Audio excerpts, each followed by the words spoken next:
Yo, what's up trainers, welcome back to a new video, and in today's video we're going to be diving once again into the Ultra League. Looking at the team just like last time, it's kind of like the same where we got the TOXICROAK and Charizard in the back. They work basically as I say, or Charizard is basically the safe swap because in general it lures out that hard counter against the TOXICROAK, such as for example the Jellicent and Swampert on the lead, just to basically cover against those steel types as well, and also against whatever Swampert is good at basically, because it just fits in the meta and counters the meta so well. So if you're new to the channel, make sure to leave a like, subscribe if you haven't already, and now we're gonna jump straight into these matches, where in the first match we face off a Pidgeot, and Pidgeot obviously is going to be a tough Pokemon for us, but we do have the coverage, as in the Hydro is going to do a lot of damage, and they decided to shield up straight away, which is fine. And this basically indicates me that they might go for the Feather Dance instead of the Brave Bird, which they do, and now we are actually going to safe swap into our Charizard, and they come or reply with a Ampharos, and Ampharos obviously is going to be a good reply against our Charizard, but on the other hand we are able to survive one more Brutal Swing if they don't have the Thunder Punch, and then we can maybe reach another move. But actually I decided to play this different. As you can see, I'm just gonna let this go, and they actually decided to throw, which is perfect. Means they're on the third cycle, which also means that they now need 3 more Volt Switches to get to their move. So I hope that this is going to be perfect farm down range for my Swampert, where we will leave with almost max energy. And now let's see, this is going to be the third, but they survive of course with 1 HP, but still that's going to be fine because we have a lot of energy on our Swampert. And now let's see what are they going to respawn with. They're gonna come in with their Pidgeot, and now let's see if they're gonna decide to shield up this move once again. They're gonna let that one go. I'm just gonna go straight for my second one, just to make sure that we get the damage before they try to debuff us once again. And here I'm just gonna make sure that they have to throw, and now hope that TOXICROAK is going to be able to sweep in the end game. They go for the Feather Dance, so we instant swap, and what do they have in the back? That is going to be the Cobalion, and you can see the writing on the wall, right? That's going to be a GG, and they surrender. Alrighty, facing off a Sandslash. Sandslash obviously is going to be a Pokemon we can handle. We basically got a full team of decent counters against the Sandslash, but also Sandslash is a Pokemon where which can output a lot of damage against the Charizard and Swampert, as you can see right now. Here my opponent is going to make a nice call where they don't shield the potential Earthquake, which would be able to one-shot them, but they let it go instead, and now they can take one, but they will get taken out anyways. And here I make, I think, a mistake, because I'm just gonna go straight into my Charizard, hoping to lure out that potential Jellicent, which can always be in the back. But my opponent actually decides to stay in, which of course is going to be very logical because Swampert is a good matchup for them. But on the other hand, we can maybe play out the switch timer, and then hopefully get a sacrificial swap on our Swampert, and hopefully remain the Charizard, which might be helpful in the end game as well, due to the fact that they stay in. Now let's see, I'm just gonna go for one more Dragon Claw, hoping that we get their shield as well. Otherwise this is going to be almost enough to take them out, or maybe there was enough to take them out. And here I'm gonna swap, and we get the catch, which is beautiful. But this is going to be the Hydra, and it's going to take us out as well, as you can see right now. And now I'm just gonna come in with my TOXICROAK. I know they will reach one more Hydro Cannon probably, but at least we will be able to farm them all the way down. But they decide differently, and here I'm gonna make a mistake, which is going to be very unfortunate. I should have played this way better. As you can see, my opponent plays this also kind of decent. Where the thing I wanted to do here is I wanted to leave with enough energy, or actually I want to die. As you can see, I stopped tapping, but I was afraid of the fact that my opponent was going to farm me down, but I had to let them do that so that we could get the Dragon Claw ready, and we would have won this game, winning CMP over the Swampert. But yeah, I misplayed that so bad, but I'm not too sure if my switch time or their switch timer would have been up where they could instantly swap back in as well.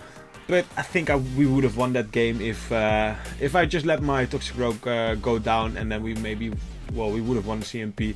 So here my opponent is going to save swap into the Jellicent, hoping to catch the Hydro Cannon, but we know better, and we get to hold on onto our energy and then fire off the Earthquake, which is going to get a shield. So Jellicent obviously is going to be a big core breaker for our backline, because it does well against both of our Pokemon. Here I'm gonna call the bait, which they're gonna go for, and that's going to be perfect because we were so far ahead on energy at the Earthquake, and this is going to land and do a decent amount of damage. And after this I'm just gonna decide to shoot up once, I think, and then maybe go for another Earthquake, but I'm not too sure if we will be able to manage. Now I know for sure that we will be able to reach, because they went for the Shadow Ball instead of the Surf, which is a misplay by my opponent, because Surf would have been enough to basically KO, and we win switch and leave with some energy on our what's it called, on our Swampert. And at this point this game is over, because my TOXICROAK has a decent play against both of their last remaining Pokemon, especially against the Obstagoon, which is going to be a hard wall.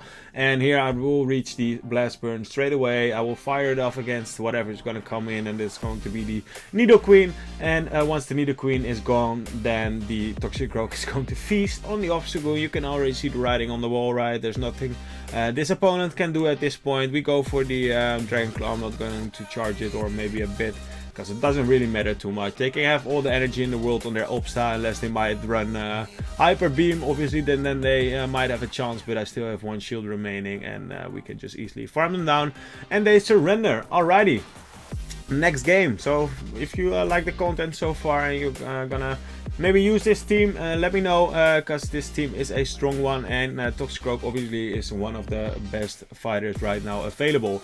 So here my opponent makes a beautiful catch, where obviously we could have anticipated on that, looking at the previous game where my opponent tried so as well.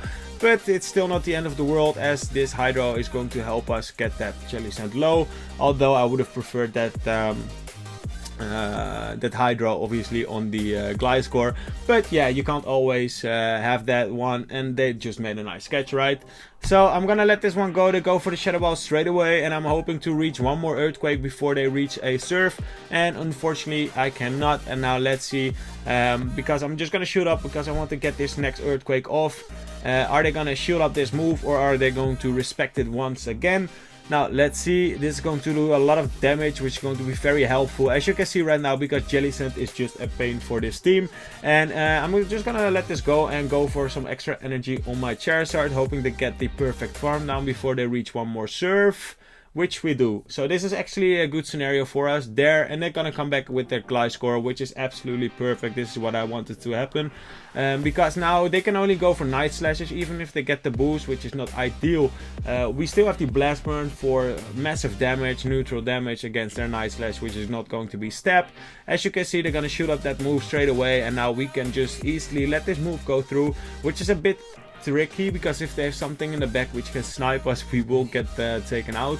And here I'm gonna wait a turn, as you can see, and then throw the Blast Burn, because I wanted to get this Blast Burn off on the Gliscor to basically one-shot them. And here I'm just gonna swap instantly. I wanted to get the snipe, but unfortunately they went for the Night Slash straight away, which is a bit unfortunate, because otherwise we would have not taken that on the TOXICROAK. But what do they have in the back? It's going to be the Virizion, and we're gonna take out this Virizion with a Sludge Bomb from the TOXICROAK with a cap.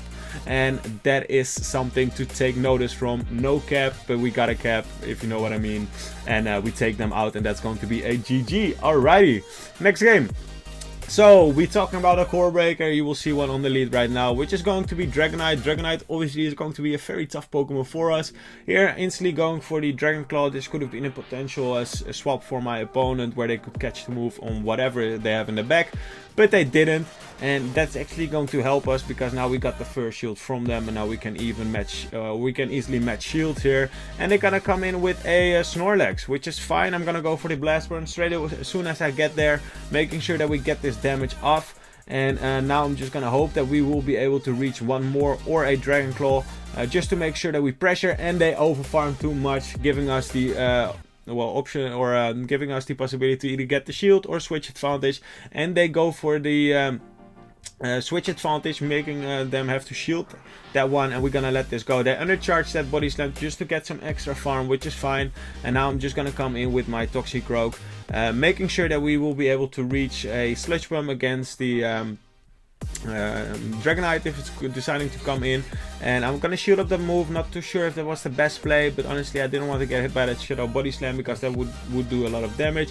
And here my opponent makes a beautiful catch, catching the resisted Sludge Bomb. I was expecting this, but I was like, nah, I want to get this move off, but unfortunately they got the perfect catch here, and now I'm gonna catch back because I needed that energy on my TOXICROAK, and hopefully they only went for the Ice Punch, but I think that would have been enough to KO the TOXICROAK at that health range. And now let's see, they will reach another move, but we get a nice farm down, and 2 Hydros will be enough to get that Shadow Dragonite out of this game. Do we have enough HP to reach 2 Hydros? I think we do, just about. Now let's see if we do. We will go for the first one here, getting them into the red, and we reach another one before we get taken out. Otherwise that would have been a GG, although we did have a Mud Bomb ready loaded on our TOXICROAK, meaning that I don't know if TOXICROAK wins CMP from the Dragonite. It has a very high attack set, but I doubt it. Anyways, this was going to be my 4-1 set, not getting me to veteran just yet because I went 2490 if I'm not mistaken, but after that I did a set and I went 3-2, which got me to veteran, which is nice, which you will see a screenshot from it right now as well. Yeah, that's basically it for the video today. I hope you trainers enjoyed this quick one, and I will see you trainers in the next one. Peace.